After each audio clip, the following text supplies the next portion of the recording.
भारताच्या स्वातंत्र्याला 9 वर्षांनी 75 वर्ष पूर्ण होत आहेत. म्हणजे 2022 साली स्वतंत्र भारताचा अमृत महोत्सव असेल.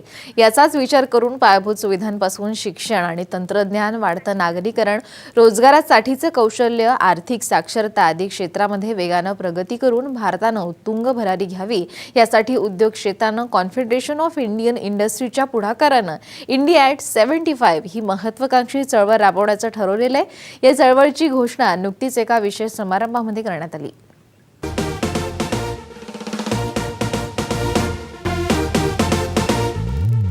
दोन 2022 हे वर्ष भारताच्या स्वातंत्र्याचं अमृत महोत्सवी वर्ष असेल. स्वातंत्र्याच्या 75 वर्षांनंतर भारताचा विकास नेमका कोणत्या दिशेने होईल याचा विचार करण्यासाठी उद्योग क्षेत्रानं कॉन्फेडरेशन ऑफ इंडियन इंडस्ट्रीजच्या पुढाकारानं इंडिया ॲट 75 ही महत्त्वाकांक्षी चळवळ राबवण्याचं निश्चित केलं आहे. या चळवळीची घोषणा मुंबईत एका विशेष समारंभात करण्यात आली.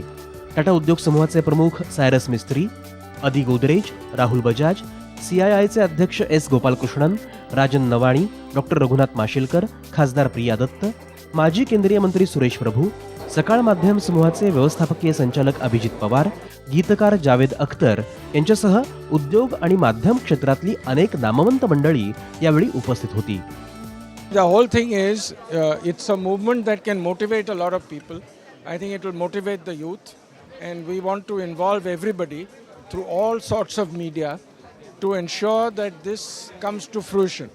I think what is the need of the hour is for the whole country to work together.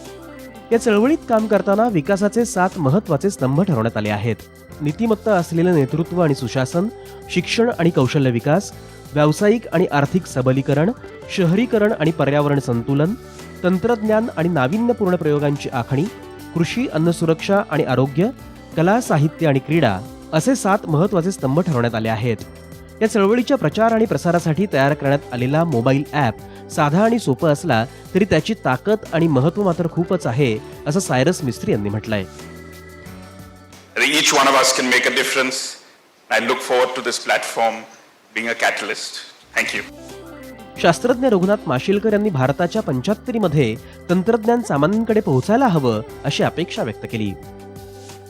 मला असं वाटतं की इंडिया ॲट 75 म्हणजे भारत 75 वर्षाचा आपल्याला स्वातंत्र्य मिळाल्यानंतर जिवंत होईल त्याचं एक स्वप्न आहे आपलं, आणि ते स्वप्न अत्यंत सुंदर आणि साधं आहे बरं का. हॅपी इंडिया आपण ज्याला असं म्हणतो ना सर्व, आणि हा हॅपीनेस, हे हास्य केवळ थोड्या भारतीयांच्या चेहऱ्यावर असण्यात अर्थ नाही आहे, तरी सगळे 120 कोटी 125 कोटी आपली जी जनता आहे त्यांच्या ह्याच्यावर असावं असं मला वाटतं. आपल्या शक्तीची जाणीव भारतीयांना होणं गरजेचं आहे आणि या चळवळीतनं हे साध्य होईल असा विश्वास मान्यवरांनी व्यक्त केला. मी अजून 75 वर्षाचा झालेलो नाही, परंतु देश 75 वर्षाचा जेव्हा स्वातंत्र्याला 75 वर्ष जेव्हा पूर्ण होतील, देशाला आपले हजारो वर्ष झालेली आहेत, परंतु 75 वर्ष जेव्हा पूर्ण होतील तेव्हा आपला देश एक साम्राज्य, एक खरोखर समर्थ, गरिबी दूर केलेला, सर्वार्थाने प्रगती केलेला देश होऊ शकेल अशी एक सार्थ अपेक्षा प्रत्येक भारतीयाच्या मनामध्ये जी आहे ती पूर्णत्वाला जाईल अशी मी आशा करतो. सकाळ माध्यम समूहानंही महाराष्ट्राच्या सर्वांगीण विकासासाठी सुरू केलेल्या अभियानाचं कौतुक यावेळी करण्यात आलं. Abhijit Pawar, who is from the Sakal group, Abhijit is leading this very large IBIN exercise and effort on delivering Maharashtra as a pilot to how multi-stakeholder engagement can help transform a state and then can be replicated to many others. महाराष्ट्रामध्ये बदल घडवायचा असेल तर महिलांना एकत्र आणणं, सक्षम करणं गरजेचं आहे. ही गरज सकाळ माध्यम समूहानं ओळखली आणि त्यातूनच तनिष्का व्यासपीठ राज्यातल्या महिलांना उपलब्ध करून दिलं. सकाळ माध्यम समूहाच्या या प्रयत्नांना आणि पुढाकारालाही दाद मिळाली.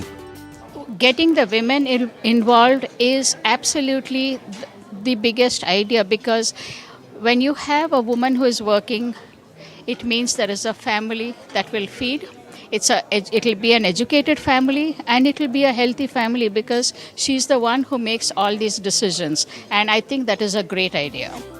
या समारंभाला उपस्थित असलेल्या नामवंतांनी शिक्षण, कौशल्य, सशक्तीकरण, सुरक्षित जीवन आदी क्षेत्रांमध्ये देशाची अधिकाधिक प्रगती व्हावी यासाठी आपण प्रयत्न करू अशी शपथ घेतली. या चळवळीचा भाग म्हणून गीतकार जावेद अख्तर यांनी खास गीतही लिहिलं आहे. संगीतकार ललित पंडित यांनी संगीतबद्ध केलेलं हे गीत अलका याज्ञिक आणि सोनू निगम यांनी गायलं आहे.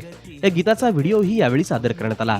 उन्नति हो भारत को हम ऐसा बनाएंगे, भारत को हम ऐसा बनाएंगे. लोकांची लोकांसाठी अशी ही चळवळ आहे आणि स्वतंत्र भारताच्या 75रीत भारत एक शक्तिमान, सुसंस्कृत, सुविद्य आणि परिपूर्ण देश बनेल अशी ग्वाही देण्याचा त्याचा प्रयत्न आहे. साम टीव्ही, मुंबई.